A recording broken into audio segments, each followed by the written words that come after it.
Recently मैं कैल Newport की book पढ़ रहा था, how to become a straight A student और how to win at college. और उसमें मैं एक रेवोल्यूशनरी स्टडी टिप ढूंढ रहा था ताकि वो आपको एग्जाम टाइम में हेल्प कर सके। तो फाइनली मुझे 3 स्टडी टिप्स मिली जो हम इस वीडियो में डिस्कस करेंगे। कैल न्यूपोर्ट बोलते हैं कि अगर ये 3 स्ट्रैटेजीज कोई स्टूडेंट अच्छे से फॉलो नहीं कर रहा है तो उसके लिए बाकी सारी स्ट्रैटेजीज यूजलेस हैं। लेकिन इससे पहले मैं आपको वो 3 स्टडी मेथड्स बताऊं, मैं आपके साथ एक स्टोरी डिस्कस करना चाहता हूँ। रिसेंटली मैं टोनी रॉबिन्स की एक वीडियो देख रहा था जिसमें वो बताते हैं कि एक बार वो अपने बच्चों के साथ गोल्फ सीखने गए। जैसे ही उन्होंने बॉल को हिट किया तो वो सामने वाले लेक में जाकर गिर गई। उन्होंने फिर से बॉल को हिट किया और वो दोबारा से लेक में जाकर गिर गई। उनके साथ अगली 5-6 बार ऐसा ही हुआ। वो बॉल को हिट करते और वो फिर दोबारा से लेक में जाके गिर जाती। उन्होंने अपने इंस्ट्रक्टर को बुलाया और कहा कि ये तो बहुत ही डिफिकल्ट गेम है, मुझे तो इस गेम में एवरेज बनने में भी सालों लग जाएंगे। इस पर उनका इंस्ट्रक्टर हंसने लगा और उन्होंने कहा, नहीं, तुम सिर्फ 1 मिलीमीटर या 2 मिलीमीटर दूर हो एक बेस्ट प्लेयर बनने से। इस पर टोनी रॉबिन्स हैरान हो गए और उन्होंने कहा, आप ये क्या बोल रहे हो? ये गोल्फ बॉल हर बार अपने गोल से कम 50-60 मीटर दूर जा रही है और आप कह रहे हो कि मैं सिर्फ 1 या 2 मिलीमीटर दूर हूँ। इस पर उनके इंस्ट्रक्टर ने उन्हें समझाया और कहा, देखो, जब तुम एक्चुअल में बॉल को हिट करते हो तो अगर तुम सिर्फ 1 मिलीमीटर दूसरी डायरेक्शन में हिट करोगे तो वो बॉल लेग के बजाय ग्राउंड में हिट करेगी, और अगर तुम बॉल को 1 और मिलीमीटर दूसरी डायरेक्शन में हिट करोगे तो वो बॉल डायरेक्टली होल में जाएगी और तुम अच्छे प्लेयर बन जाओगे। यानी तुम्हारी प्रेजेंट लेवल और तुम्हारी सक्सेस के बीच में सिर्फ 2 मिलीमीटर का फासला है। इससे टोनी रॉबिन्स बहुत इम्प्रेस हो गए और उन्होंने सोचा कि ये कितना अच्छा बिलीफ सिस्टम है, और अगर लोग इस तरीके से सोचें तो बहुत सारे लोग जो अपने गोल में क्विट कर देते हैं वो उससे बच सकते हैं। और ये रियल लाइफ के बाकी केसेस में भी ट्रू है। एक बार टोनी रॉबिन्स अपने फ्रेंड के पास गए हुए थे जो कि एक प्लास्टिक सर्जन थे। वो प्लास्टिक सर्जन अपने काम में इतने अच्छे थे कि लोग उन्हें $1 मिलियन तक पे करते थे अपने फेस की सर्जरी करवाने के लिए, क्योंकि वो किसी भी बदसूरत इंसान को प्लास्टिक सर्जरी से बहुत ही अट्रैक्टिव बना सकते थे। जब टोनी रॉबिन्स अपने फ्रेंड के ऑफिस गए हुए थे तो उनके फ्रेंड अंदर ऑपरेशन थिएटर में सर्जरी कर रहे थे और इसीलिए टोनी रॉबिन्स रिसेप्शन एरिया में उनके लिए वेट करते हुए वहाँ पर पड़ी बुक पढ़ने लग गए। वो बुक उस सर्जन ने लिखी थी ताकि वो बाकी सर्जन्स को अपने प्लास्टिक सर्जरी के मेथड्स के बारे में बता सके। उस बुक में टोनी रॉबिन्स ने एक बहुत ही इंटरेस्टिंग फैक्ट पढ़ा कि जो दुनिया की मोस्ट अट्रैक्टिव लेडीज हैं उनके अपर लिप और नोज के बीच का डिफरेंस उनकी आई की मेजरमेंट के बराबर होता है। अगर किसी विमेन के फेस में ये डिफरेंस 1 मिलीमीटर तक का है तो उसका एक एवरेज फेस होगा, और अगर ये डिफरेंस 2 मिलीमीटर या उससे ज्यादा है तो वो लेडी दुनिया की नजरों में बहुत ही अनअट्रैक्टिव होगी। यानी एक बहुत ही अट्रैक्टिव लेडी और बहुत अनअट्रैक्टिव लेडी के बीच में सिर्फ 2 मिलीमीटर का डिफरेंस है, और ये प्लास्टिक सर्जन सिर्फ यही 1-2 मिलीमीटर के चेंजेस फेस में करता था और किसी को भी बहुत अट्रैक्टिव बना देता था, और इसीलिए वो अपने प्रोफेशन में बेस्ट था। अब सवाल ये आता है कि हमने ये स्टोरीज डिस्कस क्यों की? इन स्टोरीज को डिस्कस करने का पॉइंट ये है कि मोस्ट प्रोबेबली हमने स्टडीज की यूट्यूब में इतनी वीडियोस देखी हैं सिर्फ इस उम्मीद में कि हमें कोई एक रेवोल्यूशनरी मेथड मिल जाए जिससे हम हमेशा मोटिवेटेड रहें या हर चीज आसानी से समझ जाएं, या इवन इस एक्सपेक्टेशन में कि सारा सिलेबस हम 1 आवर में ही खत्म कर दें। और टू बी ऑनेस्ट, ऐसा कोई मेथड एग्जिस्ट ही नहीं करता। हमारे फेलियर्स और सक्सेस के बीच में बहुत ही छोटी हैबिट्स या मेथड्स का डिफरेंस होता है। कई बार हम इन मेथड्स को इतना सिंपल समझ लेते हैं या हम इन मेथड से इतने फैमिलियर हो जाते हैं कि हम ये रियलाइज ही नहीं करते कि हम इन मेथड्स को तो यूज कर ही नहीं रहे हैं और बस एक नए रेवोल्यूशनरी मेथड की तलाश में रहते हैं, और इसीलिए हमें कोई चेंज भी नहीं आता। तो इस वीडियो में हम उन स्मॉल चेंजेस के बारे में डिस्कस करेंगे जो हम यूज कर सकते हैं अपनी स्टडीज की क्वालिटी को इम्प्रूव करने के लिए। हम ये 3 मेथड्स कैल न्यूपोर्ट की book how to become a straight A student के फर्स्ट पार्ट में से बताएंगे। और इन 3 स्टडी हैबिट्स में सबसे पहले टिप आती है, manage your time in 5 minutes a day. Cal Newport अपनी बुक में बोलते हैं कि जब तक हम सारी डेडलाइन, सारी असाइनमेंट, सारे टास्क, सारे गोल्स अपने माइंड में रखेंगे,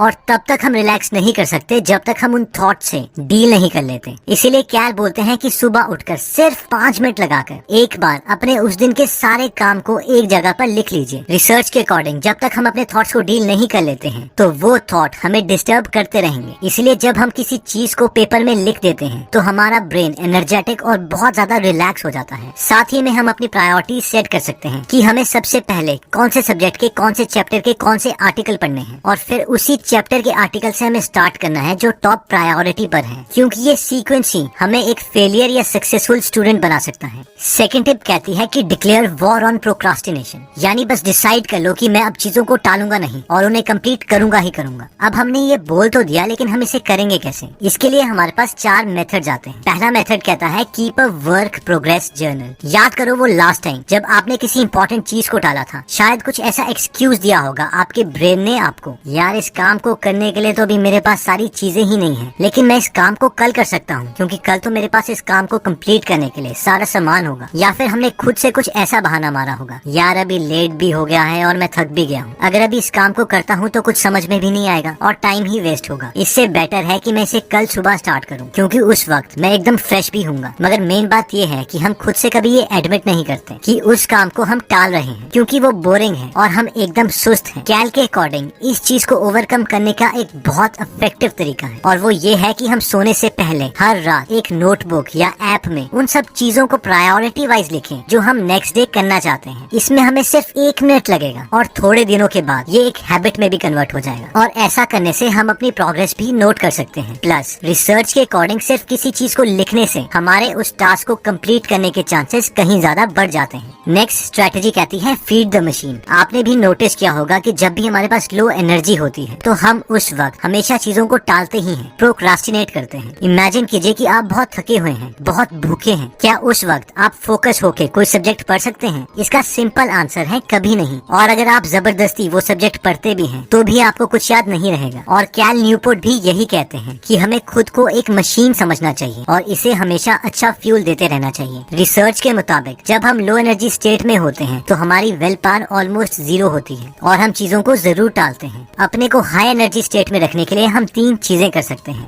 पहला, हमें कोई भी मील स्किप नहीं करना है, चाहे फिर हमारा कितना भी बिजी दिन क्यों ना हो। ऑब्वियसली हमें ओवर ईटिंग भी नहीं करनी है। सेकंड, हमें अपने को हमेशा हाइड्रेटेड रखना है, यानी अपने पास पानी की बोतल रखें और हर थोड़ी देर के बाद, प्रेफरेबली 45 मिनट्स के बाद पानी पीते रहें। थर्ड, खाने को एनर्जी के लिए खाएं, ना कि अपनी सेटिस्फेक्शन के लिए, यानी हमें ऐसी चीजें खानी है जो हमें दिन भर कांस्टेंट एनर्जी दे, जैसे कि पीनट्स, फ्रूट्स, वेजिटेबल्स या कोई भी कॉम्प्लेक्स कार्बोहाइड्रेट्स का सोर्स। अगर हम किसी ऐसी चीज को खाते हैं जिसमें शुगर की क्वांटिटी ज्यादा है तो वो हमें थोड़ी देर के लिए हाई बर्स्ट ऑफ एनर्जी देगी और उसके बाद वो एनर्जी एकदम डिप्लीट हो जाएगी, खत्म हो जाएगी और फिर हमें दोबारा से भूख लगने लगेगी। टालने वाली आदत को खत्म करने के लिए तीसरा तरीका कहता है make an event out of worst task. हमें कई काम इतने ज्यादा बोरिंग लगते हैं कि अगर उन काम का थॉट हमारे दिमाग में भी आ जाए तो भी हमें डर लगने लगता है। किसी के लिए वो डरावना काम मैथमेटिक्स का कोई चैप्टर खत्म करना हो सकता है, किसी के लिए वो ऑर्गेनिक केमिस्ट्री हो सकती है। कैल अपनी बुक में बोलते हैं कि अगर हमें कोई भी काम बहुत ज्यादा बोरिंग लगता है तो इस इशू को भी हैंडल किया जा सकता है और वो है कि उसका एक बड़ा इवेंट बना दे।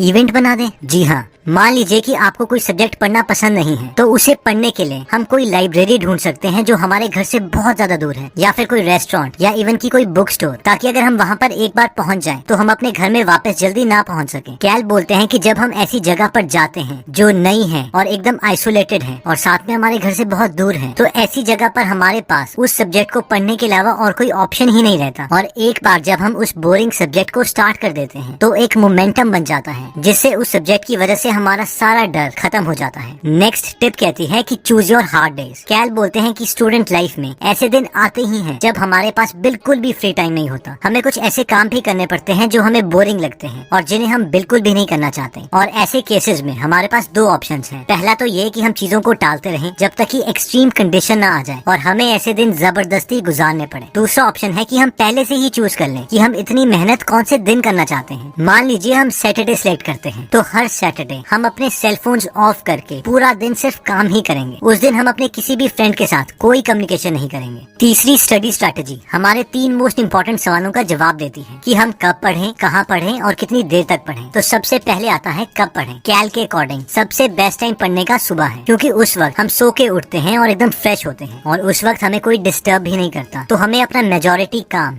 डिनर से पहले ही खत्म कर लेना चाहिए। इवन अगर हमें दिन में क्लासेस के बीच में 1 आवर फ्री मिलता है तो हमें उस वक्त अपना सेल फोन ऑफ करके उस टाइम को भी यूटिलाइज करना चाहिए। कैल के अकॉर्डिंग नाइट टाइम में उतनी अच्छी पढ़ाई नहीं होती, खासकर अगर हम अपने हॉस्टल में रहते हैं, क्योंकि उस वक्त सारे फ्रेंड्स जागे हुए होते हैं और हमसे सोशल होना चाहते हैं। वैसे मेरे पर्सनल एक्सपीरियंस के अकॉर्डिंग बहुत से स्टूडेंट्स नाइट टाइम में भी पढ़ के बहुत अच्छा स्कोर कर लेते हैं। इसलिए आप इस टिप को यूज करने से पहले खुद को भी एनालाइज कर लीजिए कि आपके लिए क्या काम कर रहा है। अगला सवाल आता है कि कहाँ पढ़ें। इसमें कैल बोलते हैं कि जितनी अकेली जगह हो उतना बेटर है और मेरे एक्सपीरियंस के अकॉर्डिंग भी ये एकदम ठीक है। हमें ऐसी जगह जाना चाहिए जहाँ पर हमें कोई कोई डिस्टर्ब ना करें, जहाँ हम अच्छी सेल्फ स्टडी कर सकें। जगह जैसे कि ऐसी लाइब्रेरी जहाँ पे कम से कम स्टूडेंट्स आते हो, या एक बिल्कुल अकेला रूम, या अगर आप हॉस्टल में हैं तो अपने फ्रेंड्स को बोलिए कि रूम में बाहर से ताला लगा दें और फिर आप काफी टाइम तक आइसोलेशन में पढ़ाई कर सकते हैं। नेक्स्ट सवाल आता है कि कितनी देर तक पढ़ें। इसमें कैल बोलते हैं कि हमें हर एक आवर के बाद ब्रेक ले लेनी चाहिए, और इनफैक्ट ये सवाल उन्होंने काफी टॉपर से भी पूछा था और सबने यही जवाब दिया कि वो 1 से 1.5 घंटे के बाद हमेशा 15-20 मिनट का ब्रेक ले लेते थे, ताकि उनका माइंड फ्रेश हो जाए। उस वक्त हम वॉक कर सकते हैं, लाइट एक्सरसाइज कर सकते हैं, कुछ भी करिए, बस स्टडी से थोड़ी देर के लिए दूर जाइए। मैं दोबारा रिपीट करता हूँ कि सिर्फ थोड़ी देर के लिए स्टडी से बाहर जाइए, ये नहीं कि फेसबुक में हम दोबारा से टाइम वेस्ट कर रहे हैं। तो दोस्तों, इस वीडियो में हमने देखा कि सक्सेस और फेलियर के बीच में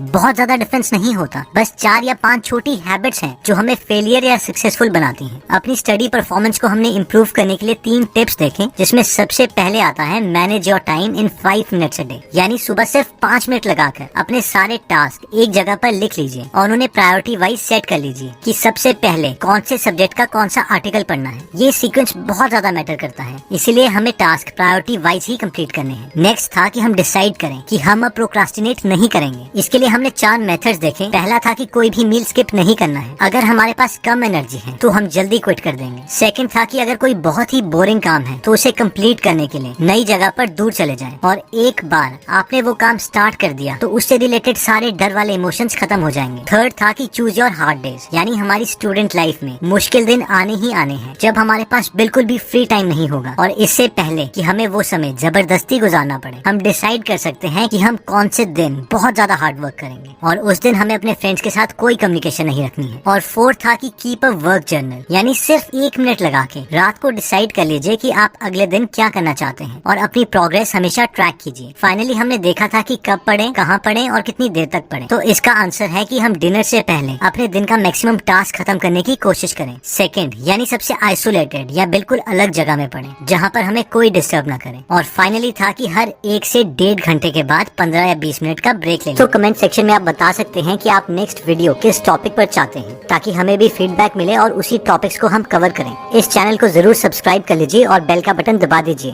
ताकि आप ऐसी नॉलेजेबल वीडियोस कभी मिस ना करें। और इस वीडियो को लाइक जरूर कीजिएगा ताकि हमारा कॉन्फिडेंस बढ़े।